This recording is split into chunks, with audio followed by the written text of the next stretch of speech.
At the beginning of the business, sure, we all do business to earn money, but at the beginning, you should focus on getting the product that will get you money later on. You need to, even if it's not like a software product, can be like anything. You need to you need to be ready to not earn money for some time, but get more clients so you can get feedback and then you can get more money. You're listening to the B2B Growth Think Tank, the show that brings you the virtual hot seat where each week my expert guests and I help another business leader by masterminding actionable solutions to a specific challenge they're currently trying to solve in their business. So if you're looking for answers to a specific challenge that you're facing, that if you could solve in the next 90 days would have a huge impact on your growth, send it in to thinkttank@thinklikeafish.co.uk and we'll see if we can feature you on the show. My name is Adam King, your host and the captain of the ship at growth consultancy Think Like a Fish. And if you're ready to rethink what's possible for your business and discover the growth strategies, advice and insight to turn this new vision into a reality, let's get started. Hey, Adam here, and thanks very much for tuning in. And as you are, I'm going to make the assumption that you are responsible for generating revenue for an established B2B professional service business, and you're looking to grow your revenue. So what I've got for you, you're going to absolutely love, because I've recently released my new revenue multiplier calculator and bonus training, where using this tool and following the training, you'll discover how to uncover the hidden revenue opportunities in your business and be able to systemize your growth using 7 revenue multipliers that can double your business in 12 months or less. So if you want to go and grab your copy, go to thinklikeafish.co.uk/calculator. Now, on to today's episode. Well, hello and welcome to the B2B Growth Think Tank. Now, joining me today to talk business growth and to help out a fellow business leader on the Virtual Hot Seat is someone with a pretty impressive background in growth hacking. Now, she is the Director of Digital Marketing at 10Web, which helps freelance developers and web and marketing agencies cut costs, increase revenue, find and manage more clients, secure client retention with super fast and high quality services, and find ways to grow their business with the help of growth hacking. And a big part of her success has come through identifying high leverage collaborations and partnerships with top industry influencers and companies such as AppSumo, Product Hunt and WebARX. And now, as I am a huge advocate of the power of partnerships and collaboration, this is going to be a super valuable episode and a great conversation if you're looking for new ways to grow. So I am honored to welcome today's guest, and I'm going to do my very best not to mispronounce her name, and I hope she'll correct me if I get it wrong. But welcome to the show, Araks Nalbandyan. How you doing? Hey there, Adam. Thanks for having me. I'm great. Happy to be here. Now, did I do a decent job of the pronunciation of your name? It actually. It was pretty spot on. I must admit, I was nervous before this because I just wanted to make sure I got the name right. So, where's the name from? Where are you in the world? I'm currently in Armenia, so it's 1 p.m. here. Ah, awesome. So, tell me about the idea of growth hacking. Now, it's a term that I think people may or may not be familiar with, but how do you define growth hacking? Yeah, I think it's quite an overused term as well, because a lot of people use it just to describe anything, even like standard marketing stuff. They can use it. For me personally, growth hacking is the ability to find quickly the ways to grow your client base, to grow your revenue, and growth hacking and testing and experiments is something kind of similar to me because you can't do any growth hacking without experiments. So basically, for me, it's a way to, based on data, you do experiments and you find the best way for your growth. And so how does that differ from, say, the traditional marketing approach?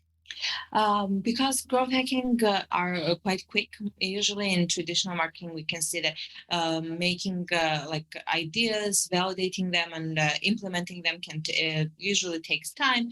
But in growth hacking, you do experiments very quickly, and it can be not only on the marketing side, but also on the product side. So you can A/B test on product as well, just not just on your, let's say, landing pages or your advertising. You can do it on the product as well. Okay, so how about some examples? Like what does growth hacking look like in the real world? I know that you've obviously done it for your own business. You've also helped clients do it. So have you got a couple of examples that could bring some of this ideas to life? Sure, we do have, like, there are a lot of industry like leader examples, like for example Dropbox, when like back in the years they added the free space referral campaign, that if you were referring to your friend, they were getting a free space. It was like, it's one of the traditional examples of growth hacking. For example, in our case, we've recently experimented something that help with our upgrade rate, because we do have 14-day free trial, and we experimented giving 2-month free to the users that have visited the checkout page but haven't checked out in 15 minutes. And it's been like a very recent update, but it's been there for 2 weeks or so, and we see quite great results there. But it's all based on data again, because we saw that most people that are visiting checkout page, they were upgrading within 10 minutes. So we decided to kind of decrease the churn rate of the checkout page, and came up with the idea, and seems like it works. Yeah, because I think that a lot of people may well think growth hacking and think it's a way of just generating new clients at scale and all that kind of thing. But actually, I think what you're referring to there, and some of the definitions as well, is that it's not just on the front end. It's where in the business are there leverage points that can be used, and sort of parts along the buyer journey and the client journey and the experience of the customer and the client and all that kind of thing. Are there those points within a business that you can insert some form of I guess growth hack, for want of a better word of describing it, that will help the business to achieve some form of growth, whatever that objective is. It could be revenue, it could be reduced churn, it could be lifetime value of a client, all that kind of thing. Because I'm not sure if you've sort of had the experience, but a lot of people don't necessarily think of focusing on the growth on the current situation that they're in, or the current clients that they have, and actually that can be one of the biggest sources of growth if they have that decent client base. Is that something you've seen? Yeah, I completely agree with you, especially when it comes to the B2C businesses. When you're targeting like you're a B2C business, your clients can be a great source of bringing new clients to your business. Word of mouth works greatly when it comes to B2C businesses more, and the statistics show that when your clients refer to different clients, they used to have lower churn rate, the conversion rate is higher there. And when you focus on your existing ones, you can just do different hacks that are like very well known, like referral campaigns, affiliate campaigns, or something like that. Or you can come up with something fresher and help them to spread the word about your company and get you more clients. Yeah, I mean, it's all about advocacy, isn't it? It's about sort of providing that customer experience, and I'm seeing more and more about the importance today of customer experience in terms of the growth of a business. I've had people on the podcast that talk about this. Colin Shaw, for example, the whole sort of idea around customer experience as a serious growth lever, and I think that if you want to term it under the growth hack umbrella, I guess that could be considered one, but that whole sort of thing is a lot more sort of in depth and requires a lot more sort of, but again, it's looking at data, it's looking at behavior, it's looking at how people interact with your service, your product, your business, all that kind of thing, and then considering ways in which you can maximize the value of each interaction and each client within your business. I think there's We don't often look at things in that way, I don't think. We sort of look externally and go, right, how do I get my message out more? Rather than looking at how can I improve the existing sort of situation in a business? How can I improve the way that my experience is received by my client or customer? Yeah. And often that can lead to a huge uptick in growth. For sure. Customer should be at the center of your company's attention. I don't consider it more as a growth hack. It's more business decision, business vision. But you should always put your customer first and be customer centric. No matter how big your company is, you need to take a look at your product from customer side. So, I mean, if people are thinking growth hacking and all the rest of it, are there any kind of common mistakes that you find that people make when they start to consider the idea of growth hacking and maybe some ways to think differently? Yeah, I think especially at the start, it's quite hard to validate the ideas. I don't know if you've read the book by Sean Ellis. It's called Hacking Growth. There is a way of scoring your ideas before implementing them. It's called an ICE score. When you it's how efficient, how effective is the how effective will the experiment be, how confident you are it will work, and how easy it is. And then you calculate the average and you see how do you want to experiment it or not. Usually we used to take the task that our had 8+ points, the average. But at first, when you're just starting, it's quite hard to evaluate the ideas, how effective they will be, how easy it will be when implementation, especially how confident you are that that idea will work. Of course, if in the company there is well-established product management team that they can do customer interviews, but it's more in more developed companies. But when you're just a small business or a startup just starting, it's more difficult to validate if the idea is really valid and you should test it or not. Sure, for that you need to have data, but you also need to understand the market well. That's one thing that I've noticed. And the other thing is not testing right, not leaving the test for enough, not having enough traffic to test the experiment and see if it works or not. Yeah, probably that's the global thing is that you need to have a great data. You need to have well-structured reports where you can track everything, where you can see everything, and only based on that, make your decisions. Yeah, because I think that it's kind of like thinking of it like you are always innovating in a business, and growth hacking is a form of innovation. And there's some well-known models of innovation. There's books on innovation. The Lean Startup is one that comes to mind. They have their own model, that kind of thing. I've had Dr. Roxy Mooney on talking about innovation specifically around sort of healthcare innovations and things like that. But it's all about what is it, the desirability, the viability, and the feasibility sort of stages and all the rest of it. And while we don't necessarily need to think about that level of complexity, I guess, with everything, it's worth having that kind of model in mind in terms of, right, I am going to look to do something that is going to be a growth hack, for example. And it's like, what is my hypothesis? Is there the desirability for this in the first place? Like, do I have a product solution, product market match, for example? Like, that is the thing that I first of all need to test. Then is it sort of, solution, is the solution right? Is people actually paying attention to this? Like, is it something that is going to be viable? And that's where you need to go out and do the testing that you refer to, and it's all experimentation. And I think that is something that can easily get missed. I think that we would necessarily go into something like this and get very outcome focused rather than process focused when it comes to this sort of thing. Is that an observation that you've made?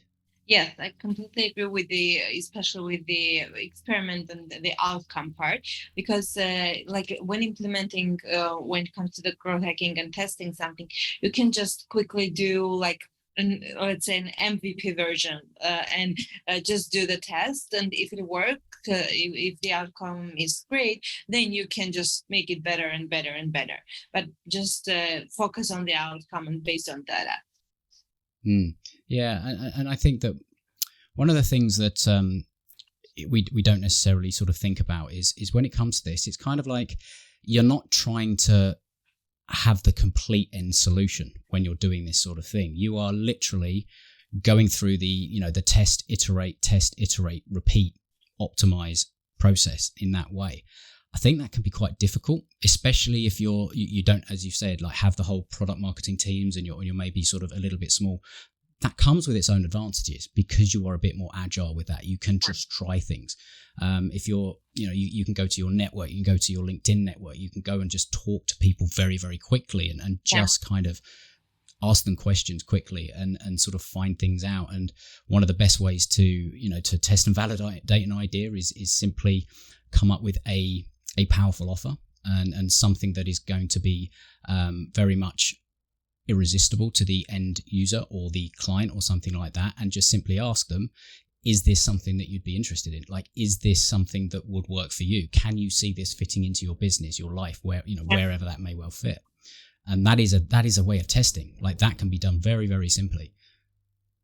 Yeah, I completely agree that you need to, as you said, you need to do the interviews. Even when you're small and you can do like interviews with your customers. Let's say you're just starting the business and you don't have enough customers to do the interview. LinkedIn is a great way. Different Reddit threads are a great thread to find people. Different conferences are a great way to find your people that maybe your potential customers. Just go and talk to them, understand them based on the data you collect. That's what we did as well. Like a couple of years ago, we went to different Facebook groups, to LinkedIn, found different agencies, we talked with them, we created our customer persona based on that research. So you can even find what words they are using, where they are hanging out, which can help you both for your marketing activities as well as your product development. Yeah, definitely. And I think it's all about sort of first of all, understanding your client, your customer. What is a potential unmet need that they are facing? That's one of the key things that you're wanting to look for. Do they have an unmet need? Is this growth hack going to help this unmet need? Yeah. And it may well be something that they are wanting tangibly at the end of it, or it could be, as we've covered, a part of the experience that is missing. Yeah. And that can lead to increased retention and higher lifetime value of a client, that kind of thing. That's another way of considering it. And ultimately, it's asking yourself the question: is there, what's the unmet need, or what is the problem yet to be solved? Like, what is the problem that they are facing? What is the jobs that they need to have done? I think that's a Steve Jobs thing. Like, what is that? And you're constantly trying to uncover some of those things. And if you are then going to sort of come up with a program or some form of growth hack solution, how does that fit in to actually dealing with that? Because come up with an idea in isolation and you've got no idea. That's how we came up with one of our main product features. It's the automatic 9+ page score optimization. When we started interacting with different agencies, different freelance developers, we saw in different groups that one of their main problems with WordPress or just for their clients for generating more leads were page speed, like not loading fast enough, not ranking well enough, and it took a lot of time. They were complaining, they were like asking advices, and at that point we understood that we need to create something. It's not a growth hack, but it's like because it's a quite big feature in our product, but it's how we came up with the idea of creating something like that, and then our engineering team started working on it. So it can be, well, that's kind of the beauty of thinking about this. If you're looking for growth hacks and you're looking for ideas for that kind of thing, you'll actually often uncover some other pretty good gems. It's kind of like, I don't know if you ever had this situation. It's like you've lost something. You lost your keys, you lost something, whatever it is, and you're searching around your house for this. And then all of a sudden you find the shoe that you lost a week ago. It's kind of like that situation. It's like, I wasn't looking for that this time, but oh, look, there it is. Mm-hmm. And you needed that shoe. It's very valuable because, you get one wet foot and one not. But it's kind of, it's the same sort of idea, and it's always being curious. And I think that putting your customer, your client in the center of everything is key. It's, thinking about them, asking questions about them, like their situation, their challenges, all that kind of thing. So, yeah. And what I'm interested to hear about is, because I'm a big advocate of the whole partnership model, the collaborative model, all that kind of thing, and how that fits into sort of a growth hacking strategy, and maybe some of the examples of the things that we mentioned in the intro, and maybe some of the things you've done in the past. Yeah, sure. I think I probably mentioned AppSumo the most because it brought us the most clients. But when we were doing AppSumo, it wasn't for. It was just in the beginning of the company process, like about 2 years ago. We just launched like 6 months ago. We had some clients, but we wanted more clients, especially not for a revenue point, but for getting people to do experiments and to validate what we should keep in the product, what we should change in the product. So that was our mindset when we're going to AppSumo and launching our product there, because we obviously the price that you give the product at AppSumo are quite lower, and we do provide quite high quality product, and it's not that easy to provide it at that lower cost, but it's worth it because you get a lot of clients, you can do a lot of changes to your product, your marketing, your customer support, you understand better, and you can do experiments. That was the mindset. So just before you sort of go on, because there may be some people listening to this and going, what the hell is AppSumo? Now, AppSumo is it's for sort of SaaS platforms and obviously apps and stuff and that kind of thing. But I kind of liken it to a Groupon type offering for SaaS products and things like that. Is that fair, or have I got that wrong? Yeah, I think it's quite fair, but it's most of the deals on AppSumo are with lifetime access, which again is a great point that people like to buy and test the product even if they don't need the product at the moment.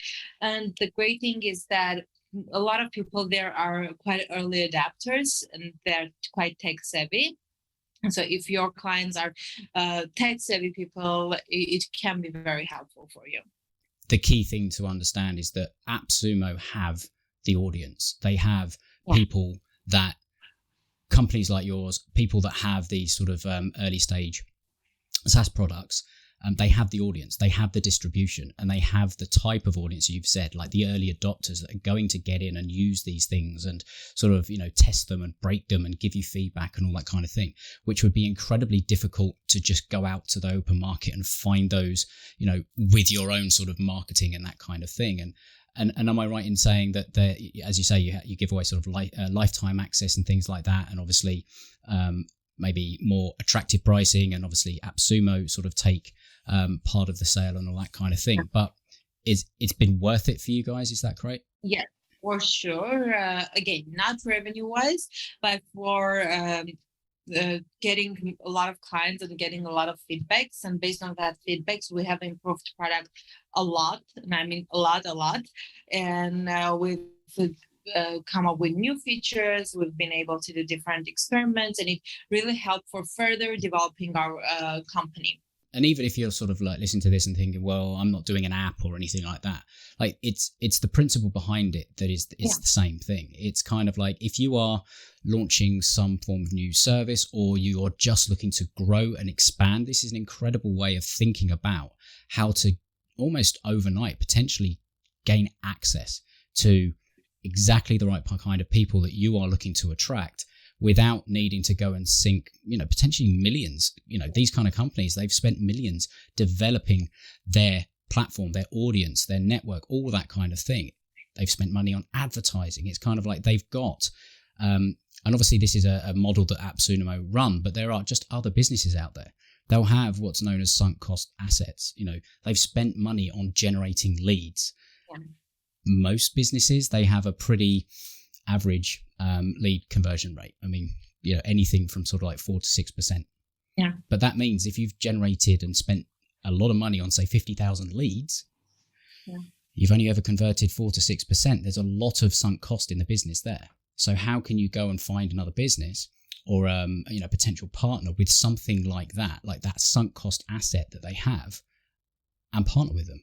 As long as they have a complementary product and it's something that you can then come to an agreement with and say, look, this is the ideal audience for what we do. We don't compete, all that kind of thing. Why don't we do something together and go that way? And if it's, someone with 50,000 leads, then, you need a small percentage of that. That's why I think they are one of the biggest growth hacks that you can sort of think about. Yeah, for sure. And the main thing for me is that at the beginning of the business, sure, we all do business to earn money, but at the beginning, you should focus on getting the product that will get you money later on. You need to, even if it's not like a software product, can be like anything. You need to be ready to not earn money for some time, but get more clients so you can get feedback and then you can get more money. That's obviously one way of doing it. And in terms of, kind of going, right, I'm effectively going to launch this service, offer, business, almost like a lost leader idea at the very beginning in order to generate the base. And then you're sort of thinking, right, where are those growth hacks within my existing base? Like, how can I encourage the advocacy? How can I get people to recommend? How can I blah, blah, blah, that kind of thing. And it is an investment. It really is an investment at that point. Now, you may well be able to do things where you will generate revenue. You will, be able to do things at the beginning. Maybe that's what you can do. However, it's not always the only way. And as long as you've got that strategy in place and you've got, say, the capital that will allow you to do that, it's one way of doing it. Yeah, for sure. Cool. So, I mean, if somebody's thinking about partnerships or collaboration or anything like that, are there any sort of tips that you can give people in terms of how to find the partnerships, how to approach them, and then how to manage them?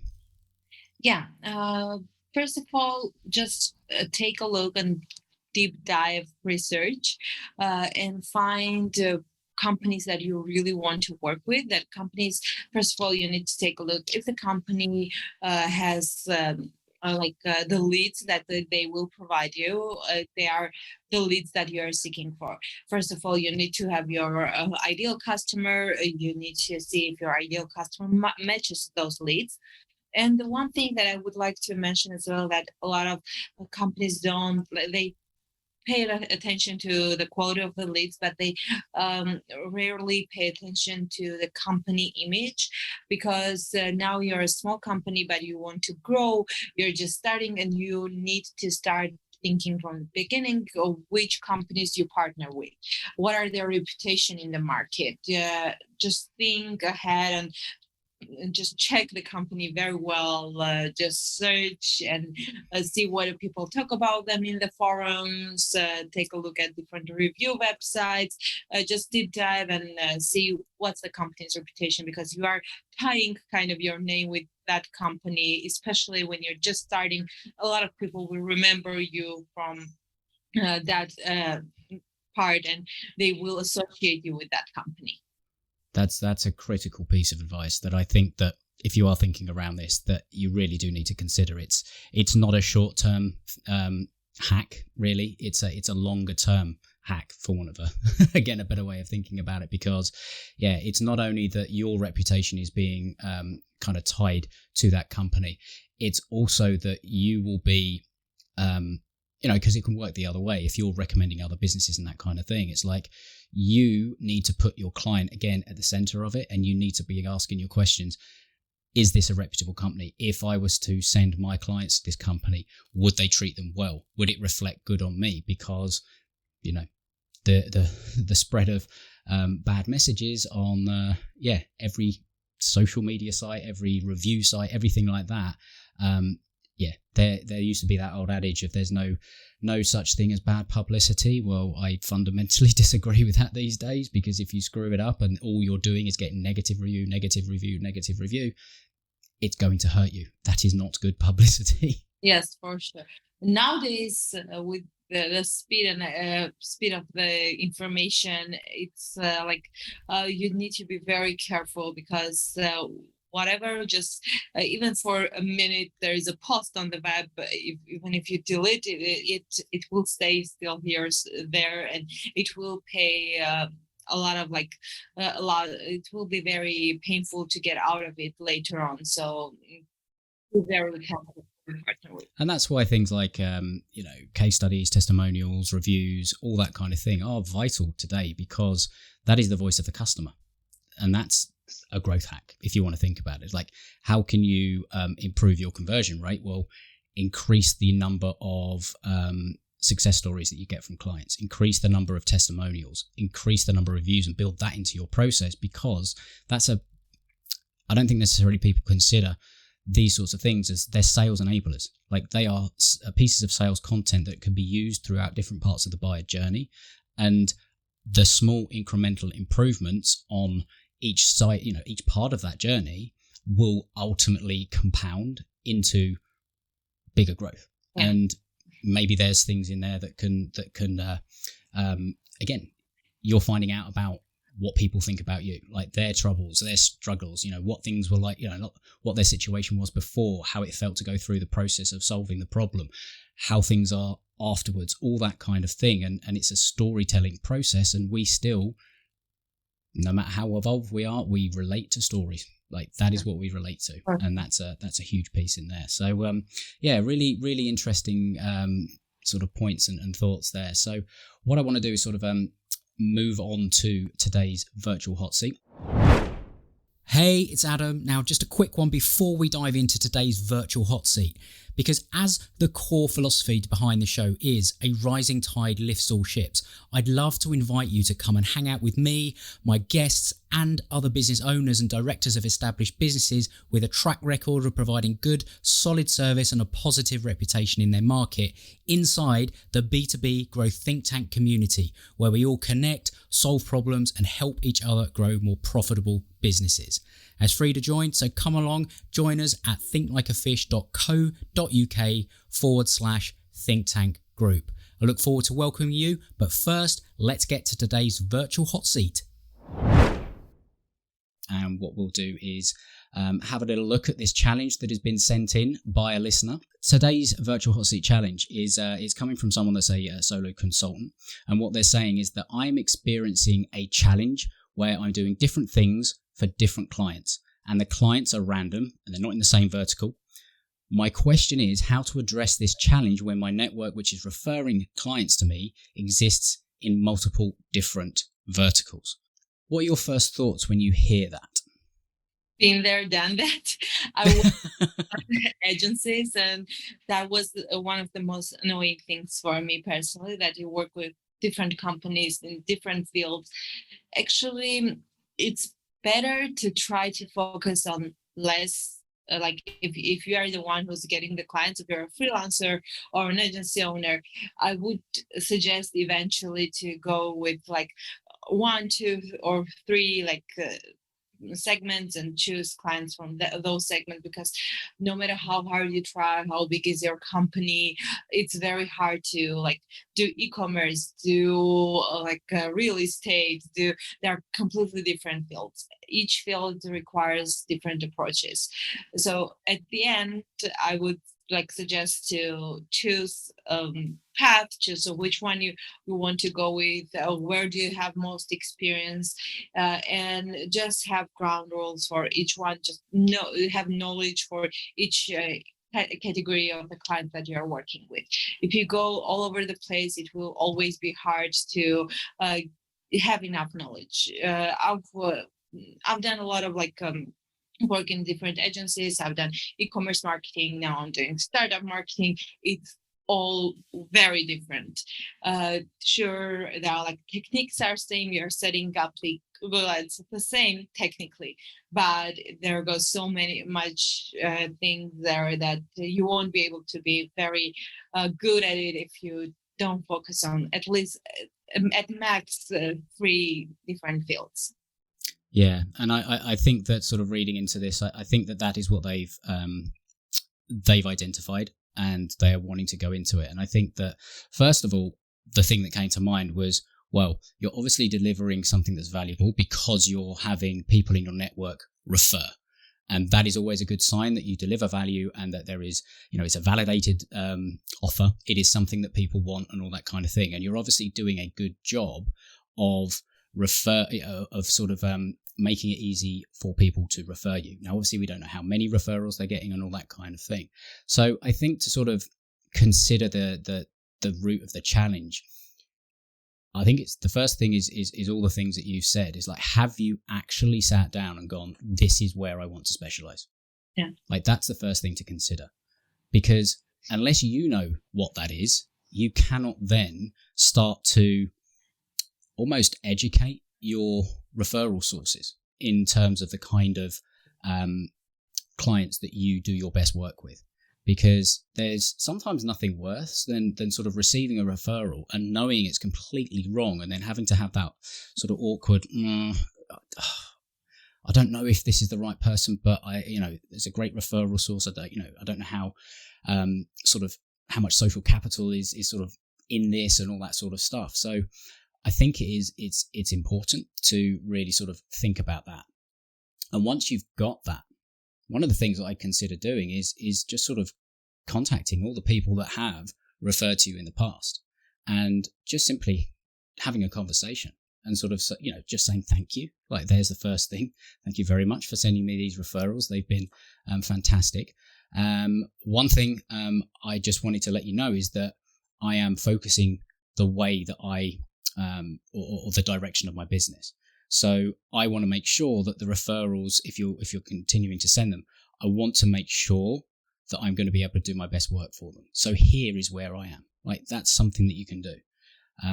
The other thing is making things very clear on your marketing, your website, everything that you sort of put out into the world that is very, very specific on who you accept and who you reject. Like, accept is one thing, but often we don't put the kind of characteristics or the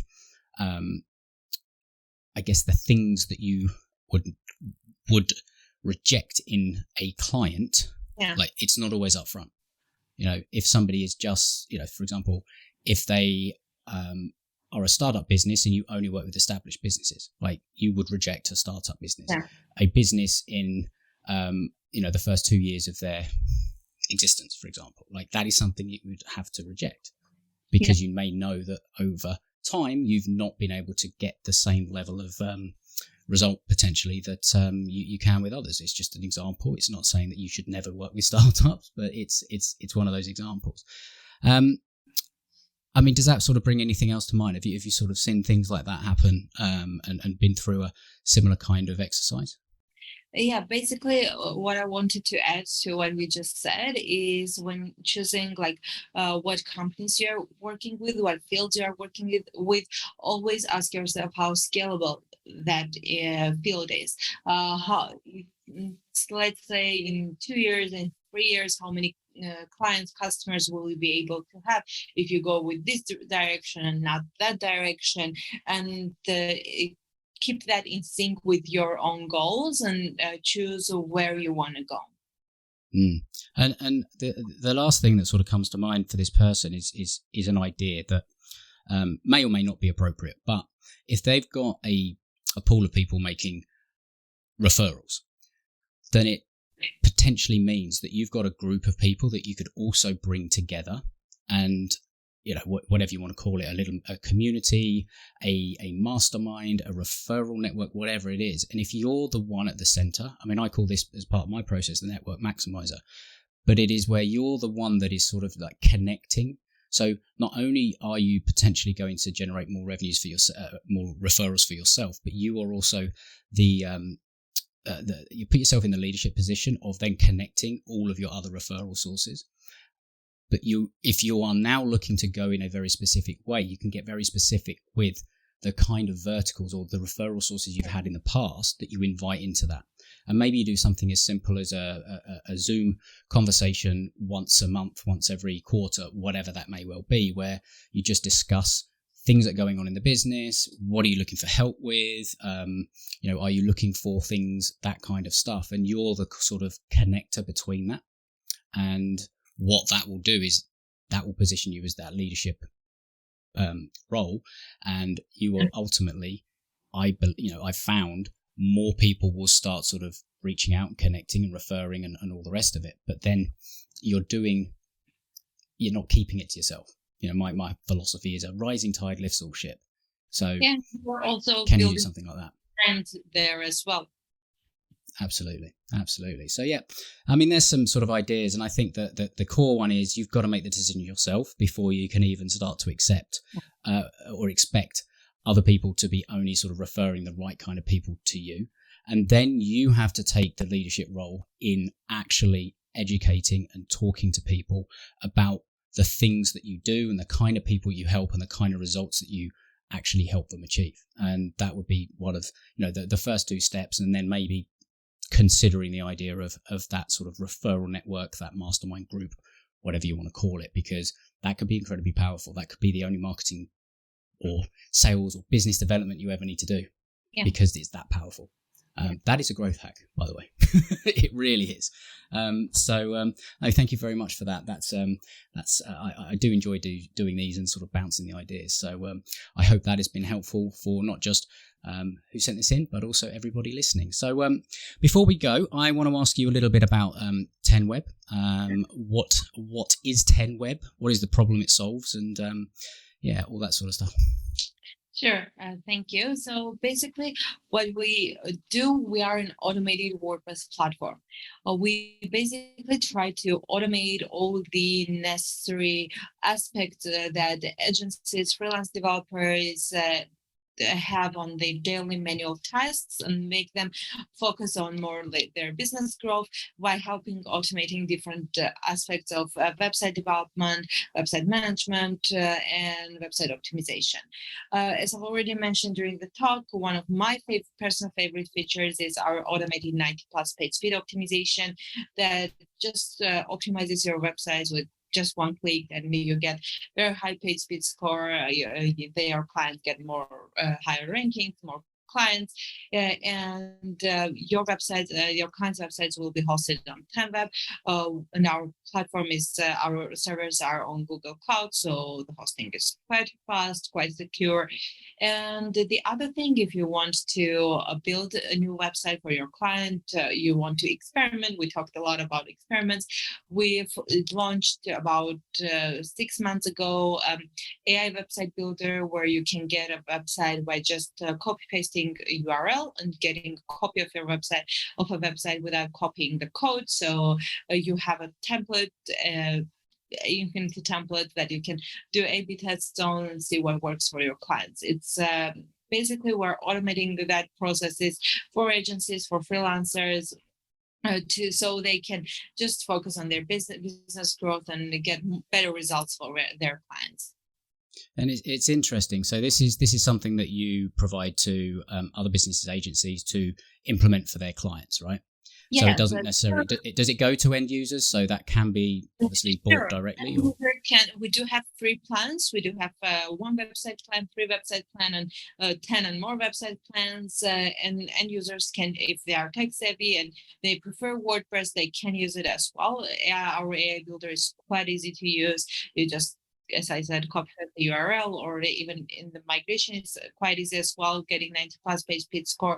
And it can be very beneficial for end users as well. For end users, it's quicker and it's easier, and it makes WordPress less scary if you are not a developer. Say. For agencies and freelancers, it's more like efficient and more time-saving to use 10Web, so they can focus on more important things like growing their business, communicating with their clients, and things like that. I think what I've found interesting about that is the conversation we had around the whole partnership and the collaboration and all the rest of it. Like, this in itself is an example of a partnership model, because you could have taken this to the end user and that would have been potentially a slower burn trying to convince end users. But what you've done is you've gone and found where there is a pond of hungry fish already existing, and you are partnering with the owner of that pond, for want of a better way of describing it. And therefore, I mean, I'm making an assumption, but the sort of the model that you operate? Are you doing it in terms of almost like a licensing piece where they buy access to your platform and then they sell seats on each one, or they charge? Like, how does that model work? Yeah. Basically, we charge them for the number of websites that they have, but how much they charge their client, it's all up to them. We give them access to our 10 web dashboard where they can give access to their clients. Soon our user management will be live, so they will give access to different clients to their own website. But how much they charge their clients, it's all up to the agencies. They can decide that. Yeah, and it's. I mean, if you just think about that for a minute, and again, it's sort of like coming back to the growth hacking idea as well. It's like you could find a client, for example, for your 10 web, which would be an agency. Now, that agency could have 100 existing clients. Yeah. Like, that is potentially instantly revenue for your business. Yeah. Yes, for sure. By helping them add more value to their clients. Yeah. Now, not every every one of those 100 are going to necessarily come on board with it, but even if it's a 10%, a 20%, 50%, like that is really powerful for you as a business, and it's a smart model because you haven't had to sell to each of those individual clients. Yeah. And you don't have to deal with the the fulfillment of it. You don't have to deal with any of that. It's kind of like, well, this is how we then simplify our model to allow us to hack growth. And I think that's a great example of, really, it summarizes the whole conversation, I think. And it shows that you live it, not just talk it. So it's fantastic. So if people are interested, if there's an agency you're listening or a web developer, what's the best? 10web.com, is that right? Is the website?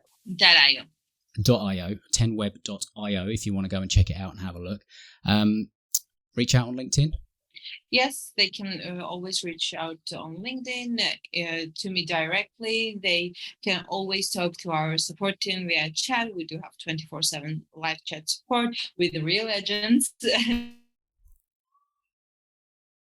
But they are always fast.